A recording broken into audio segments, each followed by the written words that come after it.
It didn't look like a breach. It looked like noise. Another alert, another data point, another signal among thousands. The system did exactly what it was designed to do. It analyzed the activity, classified the risk, and moved on. Somewhere inside the system, a warning was generated. It wasn't ignored, it wasn't dismissed. It was processed, labeled, reviewed, and flagged as low priority. No alarms, no emergency meetings, no one running down hallways, just another decision that made perfect sense at the time. What no one realized was that this single decision didn't just miss a threat, it quietly decided everything that would come next. Because this wasn't a story about a man breaking into a system. It was a story about a system that never thought it needed to stop him.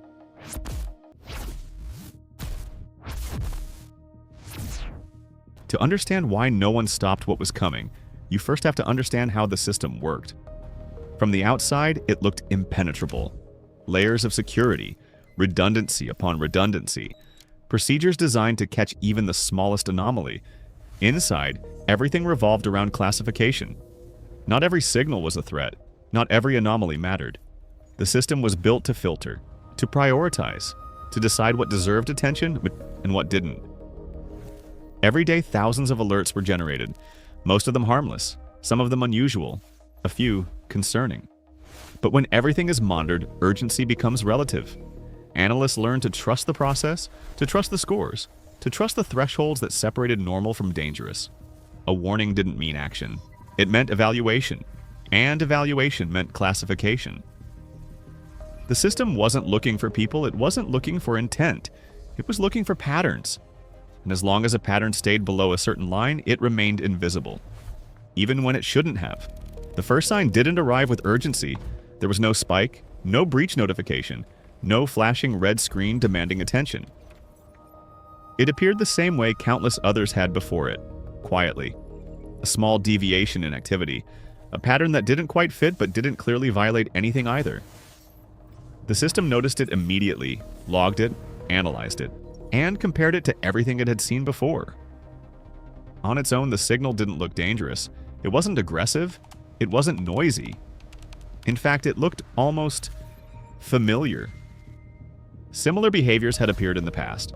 Contractors, analysts, internal users moving through systems they were authorized to access.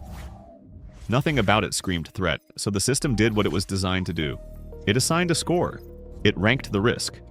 And it placed the alert where thousands of others already lived, below the line, labeled as low priority. If this kind of decision-making surprises you, pause for a moment and think about it. How many warnings do modern systems generate every day? And how many of them do we learn to ignore simply because most of them don't matter? If you're already seeing where this is going, let me know in the comments. Because this wasn't a failure of detection. It was the moment where a system decided that nothing needed to be done, and moved on. Low priority doesn't mean ignored. That's the mistake most people make when they hear it. In reality, it means something far more dangerous. It means the issue was acknowledged, but deprioritized. Inside large systems, priority isn't about importance. It's about urgency. What needs attention now? What can wait? What will likely resolve itself? And when alerts are constant, urgency becomes a scarce resource. A signal marked as low priority isn't escalated. It isn't reviewed by senior analysts. It isn't discussed in meetings. It's stored, logged, left where it is until something changes. The problem is that most serious failures don't announce themselves loudly. They blend in. They look routine. They resemble things the system has already seen and survived. Over time, this creates a quiet assumption. If it hasn't caused a problem yet, it probably won't. That assumption is never written down, but it shapes every decision that follows. And once an alert is categorized, everything else adjusts around that label. People trust it. Processes trust it. Systems trust it.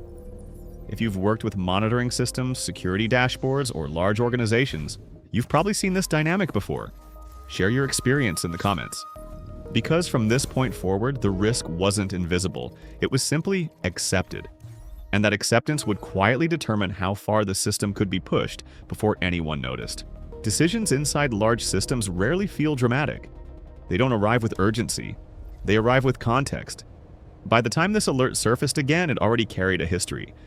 It had been seen before, reviewed before, categorized before. Nothing about it suggested escalation.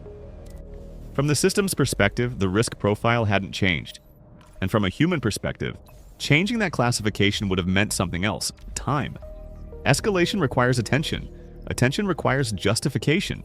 And justification requires confidence that the risk is worth pulling resources away from everything else demanding focus. This was the quiet pressure behind the decision. No one said, "This doesn't matter." What they said, implicitly, was far more reasonable. We've seen this before. That sentence carries weight inside complex systems. It means stability, it means precedent, it means trust in the process. So the alert remained where it was. Not because someone failed to act, but because acting would have required proving that this time was different. And at that moment, there was nothing concrete to prove it. This is how systems drift into failure. Not through negligence, but through decisions that are defensible, logical, and perfectly aligned with how the system is designed to operate. If this kind of quiet failure interests you, the kind that looks reasonable until it's too late, this is exactly what Breach System is about. Consider subscribing. Because from this point on, the system wasn't just observing behavior, it was unknowingly allowing it. By the time the consequences became visible, the system had already made its choice. What followed didn't happen suddenly. It unfolded quietly over time, inside permissions that already existed, through access that had already been granted. Nothing was forced, nothing was broken. The activity fit within the boundaries the system itself had defined. At this point, the behavior had a name, a person attached to it. But that detail didn't change the underlying problem, because the individual wasn't exploiting a weakness that appeared overnight. They were operating inside a space the system had slowly allowed to exist. Every access request had a justification. Every movement had precedent. Every action looked legitimate when viewed in isolation. This is what makes systemic failures so difficult to stop. By the time someone asks the right question, the system has already answered it, again and again, with the same response. Nothing here triggered panic. Nothing crossed the thresholds designed to demand attention. The warning was still there, still logged, still classified, still considered low priority. And when the full scope of what had happened finally became clear, the focus shifted immediately. Not to the process that allowed it, but to the person at the center of it. If you think the real issue was the individual, or if you believe the system itself was already compromised long before, share your take in the comments. Because by the time the world noticed, this was no longer a warning. It was the outcome of a system behaving exactly as it was designed to. It's tempting to say the system failed, that something broke, that a safeguard didn't work. But that isn't what happened here. The system didn't fail. It followed its rules. It trusted its classifications. It relied on assumptions that had worked before. Every step made sense in isolation. The alert was logged. The risk was scored. The priority was assigned. And once that label existed, everything that followed aligned itself around it. This is how complex systems drift into irreversible outcomes. Not through chaos, but through consistency. Not because no one was watching, but because everyone trusted what they were seeing. The most dangerous failures don't announce themselves as threats. They look like routine. They look like normal behavior. They look like something that can wait. And by the time waiting is no longer an option, the system has already decided the outcome. This wasn't a story about a breach. It was a story about prioritization, about assumptions, about decisions that felt reasonable right up until they weren't. If you want to understand how powerful systems really fail, not through force, but through design, this is what Breach System exists to explore. Subscribe if you want to keep uncovering the failures that never look like failures. Until it's too late.